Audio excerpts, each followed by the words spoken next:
Hey, this is Keena B, and welcome to Say Anything. Say anything. Why can't you just say anything? I'm gonna say anything. People just say anything. I swear, people just say anything. Welcome to Say Anything with Keena B.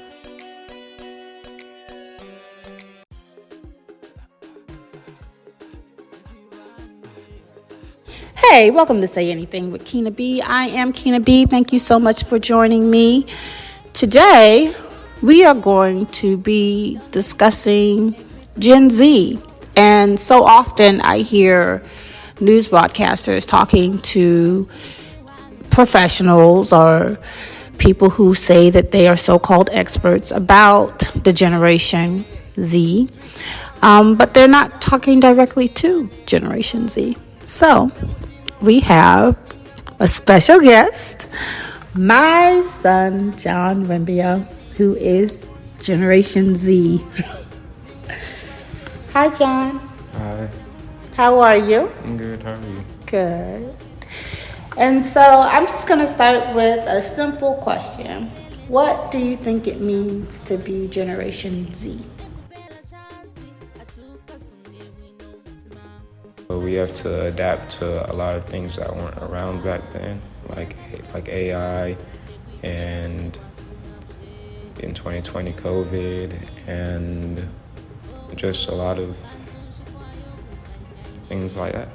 Do you feel like it's harder for this generation than generations before, or just different? I think some things are harder, like prices and the job market, and just because of inflation. And overall, I'd say quality of life is harder, but things like school and learning are easier because of the resources we have.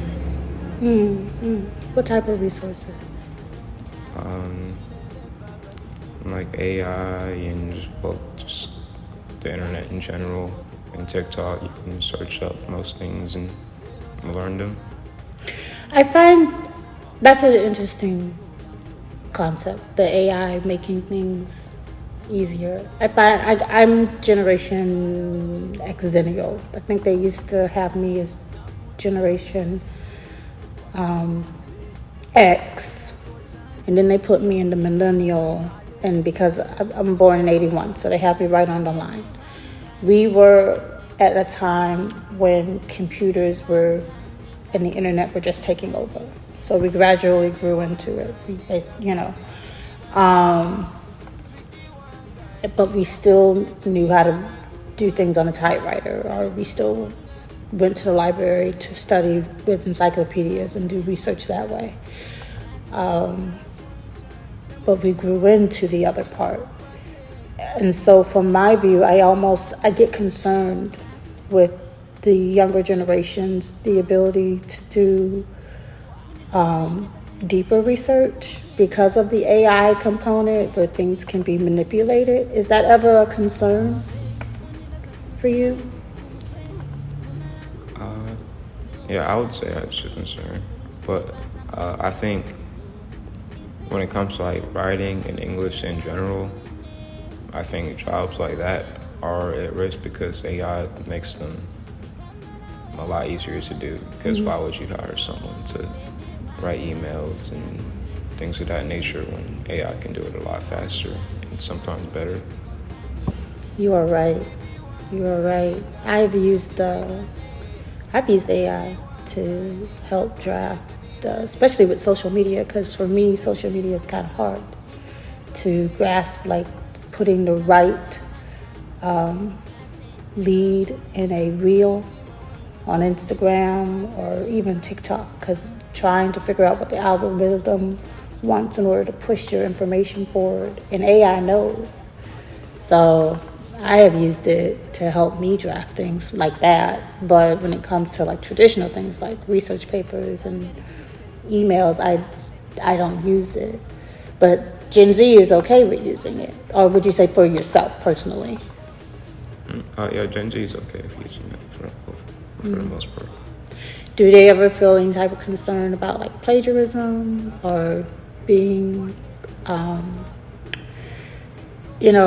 particularly in higher ed. I know you're going to go to college, and then they start wanting to research papers. They run the papers through the systems to see if they're original work, basically. Is there ever a concern about that? Plagiarism? Yeah, there's a concern about that. A lot of professors are probably using AI checkers and testers, but I personally don't think they can be accurate a lot of the time because, AI uses a lot of, what do they call it, the dashes. It starts with H. Those kind of dashes, and usually when they see those, they assume it's AI, but just because, so I think that's why people don't use those anymore. But I think you can be a good writer without using AI, but a lot of professors don't know that these days. They don't trust that a person is genuinely a good writer when they are. Yeah, I can understand that. So there's almost a preconceived notion that they automatically assume someone is using something that they're not using. Okay. You mentioned inflation and prices. What's your concern about that? Houses cost a lot more than they did back in earlier days, and things in general cost more, like food and gas and stuff like that, like quality of life things. I can attest to the gas. I remember when gas used to be like $1.25 a gallon, and now it's like $3.09. Mm-hmm. And I don't think minimum wage is like the best for covering all of those things for like a young adult living by themselves, probably. Mm-hmm. So that's something new to think about. Do you think there's a pathway forward though? Like, or is there something that, because it seems like there's a lot of negative, but is there one thing that you love about being Gen Z? Well, I think the internet gives you a lot more opportunities when it comes to making money, because you can post about pretty much anything. You can go online and look for work. You can freelance. You can write. You can offer tutoring. There's a lot of things you could do with the internet you couldn't do back then. I'm curious to know what back then is. Like probably like the early 2000s and before that. Early 2000s, okay. AOL, I think I was in high school in 94, 95. And that's when we started using AOL a lot. What's AOL? AOL was an internet-based email and chat, and it was a dial-up. You have to actually go through the landline to dial it, connect the cord to the phone line, and it would go, make this really loud noise. So that was the original chat room. Now you guys have so many apps, like a lot of apps. Does that get overwhelming? Not for me. Are you like on all the apps or just one or two? What do you mean by all the apps? Like, are you into y'all? Because y'all know the apps before anybody else, right? Like, I think the only ones I know of for sure are Snapchat, TikTok, Instagram. But I know that there are more than that. Do you have like multiple ones? Is it common for your generation to have multiple apps, or just you pinpoint one or two that are popular? Or? It's usually just Instagram, TikTok, and Snapchat, from what I know. But there's other apps that they talk about, but I'm not on most of those. It's just Instagram, Snapchat, and TikTok. What do you feel about TikTok? Because people are in any of the apps, really. Adults my age and older tend to talk a lot about, you hear a lot in the news about the effects of social media on everyone, not just your generation, but the impacts of it, our long time exposure, or just things like that. What do you feel about the concerns that people have about long-term exposure to social media?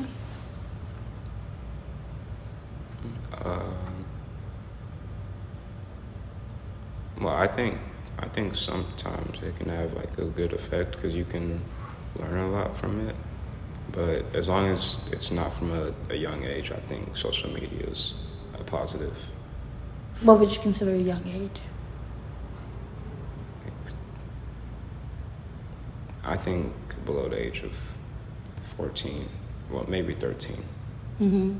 But So they shouldn't have long, prolonged exposure, or?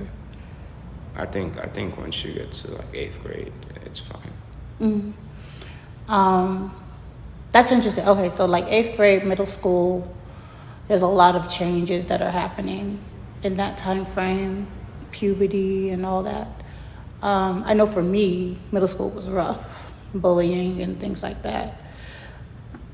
And you add a social media component to it. I can't imagine growing up with, like, we had AOL, but we weren't attached to it all the time, right? Like I said earlier, we had to be attached to a phone line and whatnot. We didn't have it in our pocket.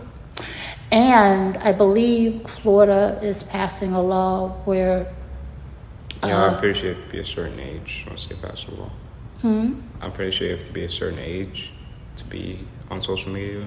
I think that's the law. Well, they're making it so that they can't have it in the classrooms at all.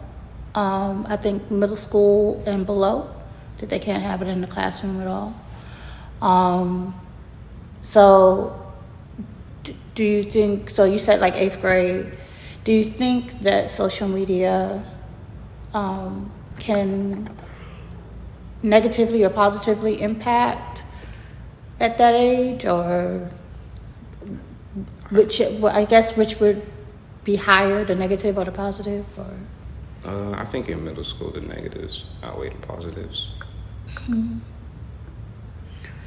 you mentioned that you can learn stuff from it. What is it that you're learning from social media? Are you asking me specifically?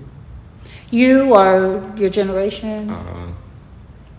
I think it depends on what you want to learn because the algorithm's like tailored to you, and you can search most things up. So it's just whatever you're interested in or whatever you need for school, stuff like that. Okay, so it's based on whatever your algorithm is. Okay. They talk about how the algorithm, quote unquote, can sometimes target individuals. Like you'll be getting things that you normally don't even see in your feed. How do you feel about that? You said the algorithm can Sometimes target. target. Okay. I'm not sure how to feel about that. I don't think I've had any experiences like that when using it, but I think that's just things that free apps usually do because they're using your information and stuff, and they're trying to keep you on there. You seem like aware of how the algorithm works. You mentioned that free apps, that's how they work because they're trying to keep you on, right? There are some individuals that may be in your age group that aren't quite as aware. Would you agree or not disagree that they're not really aware of the full scope of social media and how it's actually used? I feel like most people my age have like a general consensus of how it works, like of how they like look at your info and tailor the algorithm to what they think you would want to see. I think most people my age know about that. Do you all have privacy concerns? I don't think all of us have privacy concerns. I think a lot of them people just ignore it. Is that because they generally just don't think anything bad would come from it, or just? I think they just don't think there's a way to avoid it for the most part. I can see because of how important it is today. Mm-hmm. What is the importance of it? Well, if you're not,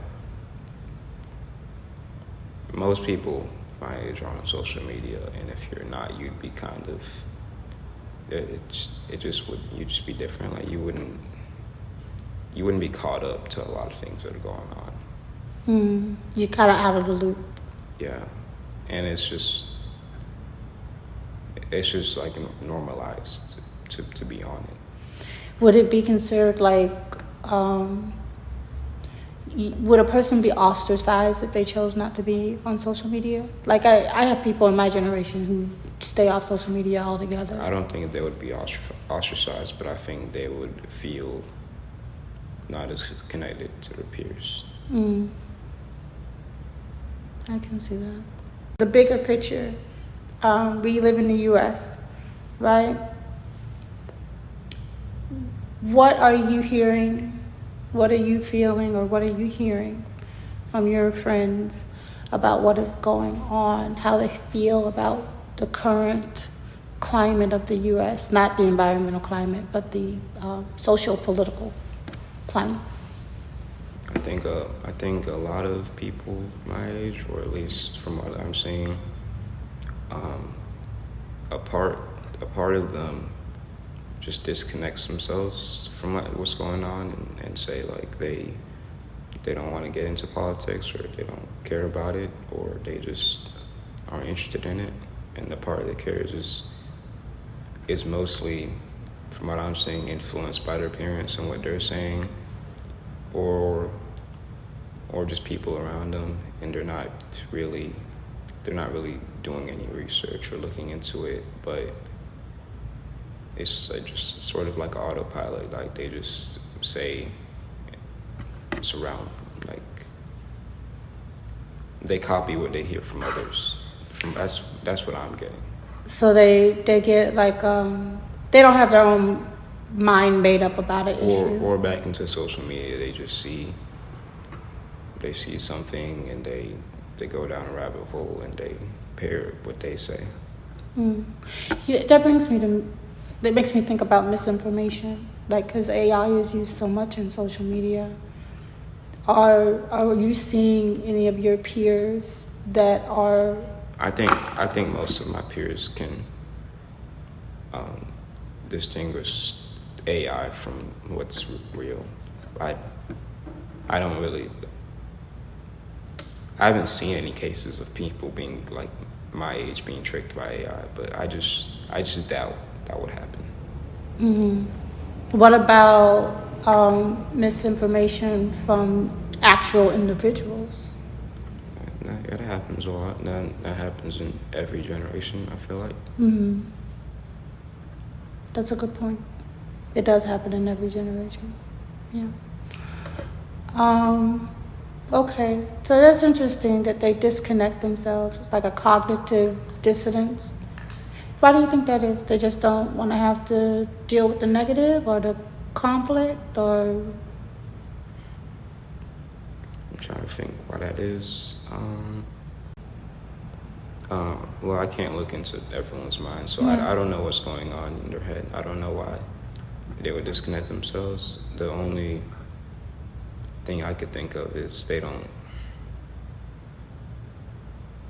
want to be put in a negative light because people might disagree with whatever they say. So they just put themselves in a situation where they don't really have an opinion on it. Okay. I see that. They just don't want to have what sounds as though they don't want to make unnecessary enemies or have people dislike them because they have an opinion. Is that a good or bad thing, in your own opinion?